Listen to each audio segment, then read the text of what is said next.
From the opinion pages of the Wall Street Journal, this is Potomac Watch.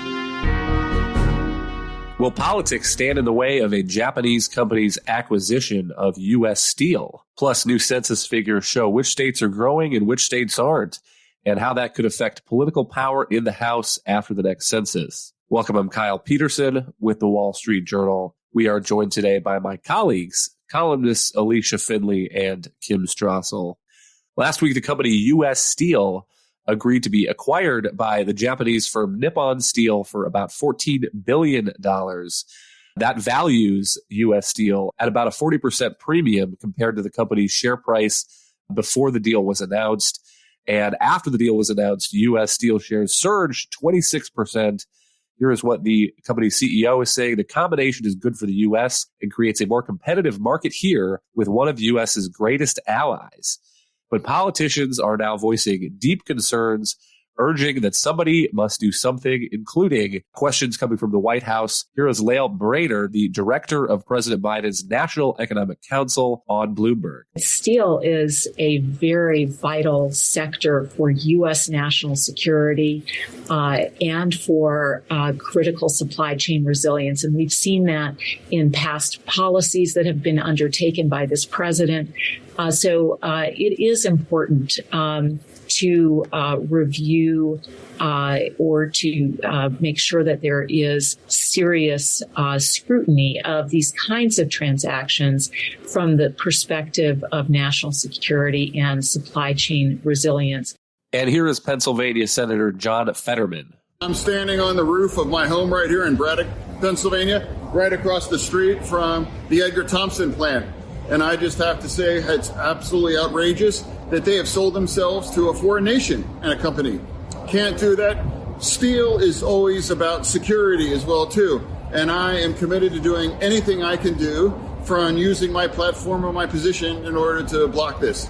And I'm going to fight for the steel workers and their union way of life here as well, too. Notably, some Republicans among the critics, including Senators J.D. Vance, Josh Hawley, and Marco Rubio, asking the Treasury Department to block the acquisition.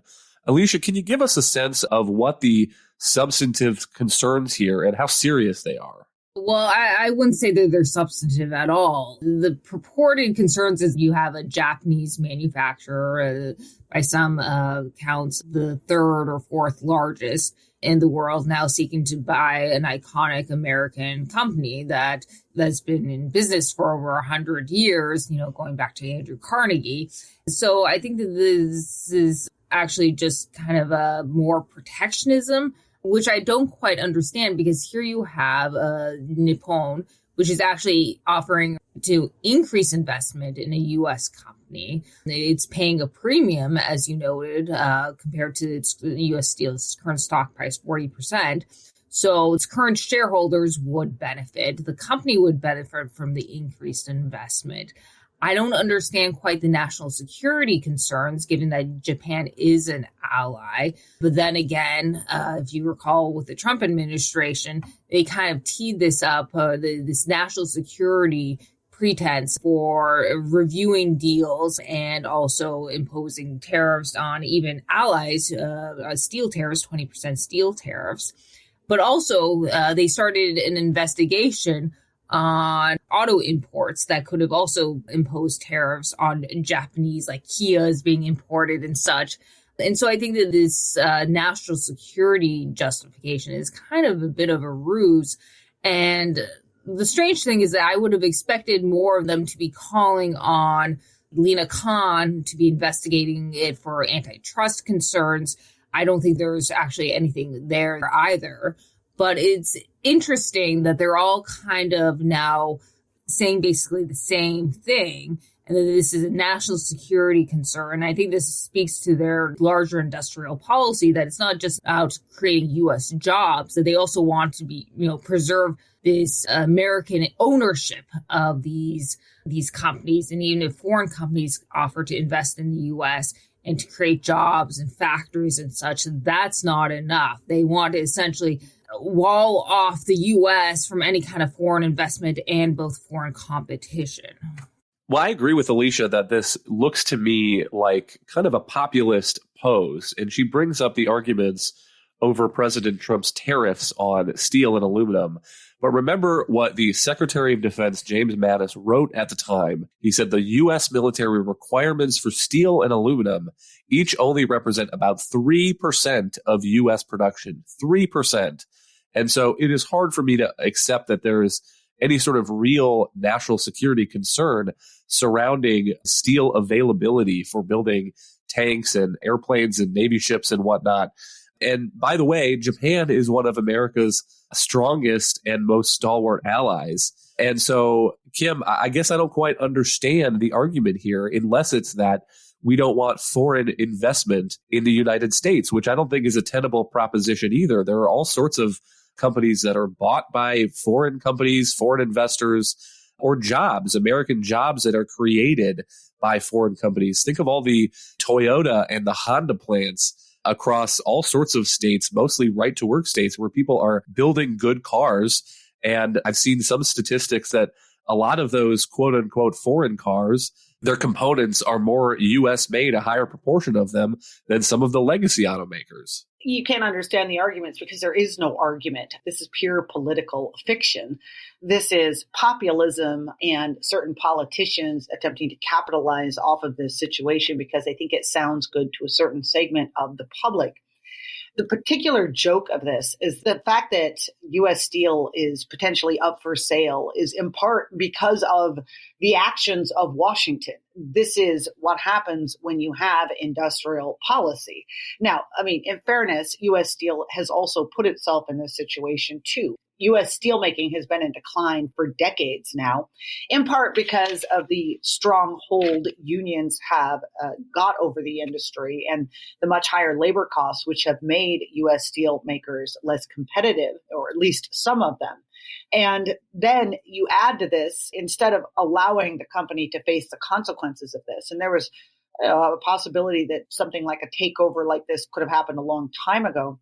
Instead, Washington has, through its industrial policy, essentially coddled makers like U.S. Steel with these tariffs that Alicia mentioned. Washington did another thing in recent years, all of these new mandates that have come out of pieces of legislation. The infrastructure bill we had recently, basically insisting that projects done via that infrastructure money be done with U.S. Steel. We had new tax credits offered to wind turbine producers if they used U.S. Steel. So it's created this Washington-created demand for products. And at this point, the backlog and the order for U.S. iron and steel is so huge, the industry can't even keep up. So they've been essentially insulated from their own failings and haven't, as a result, had to become more competitive. And now things are at this point. If you actually just stand back and look at this deal, a couple of reasons why these arguments are silly. First of all, this is not a major deal. U.S. Steel over the years has dropped to 27th in global production. Right now, it has a third less volume than the current U.S. leader, which is Nucor.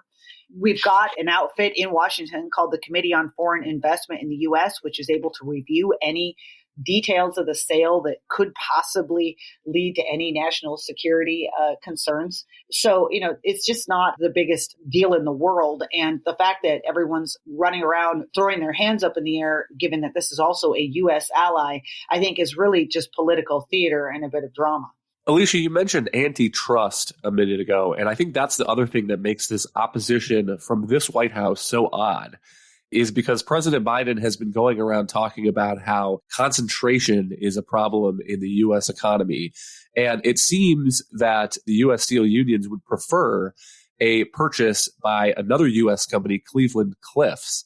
But then you are combining two U.S. steel makers in a way that normally I would think President Biden would say that is raising concentration and it's going to be anti-competitive.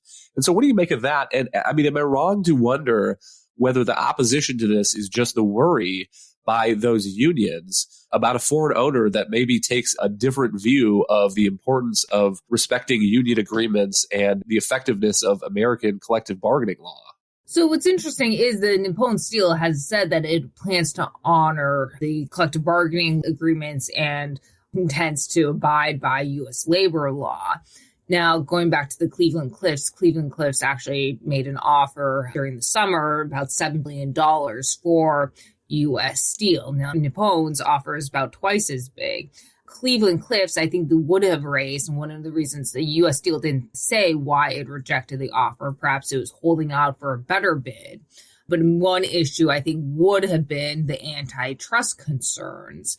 Maybe they constitute a combination would have made up 65 to 90% of steelmaking or steel products for the auto industry, and about 100% for actually electric motors.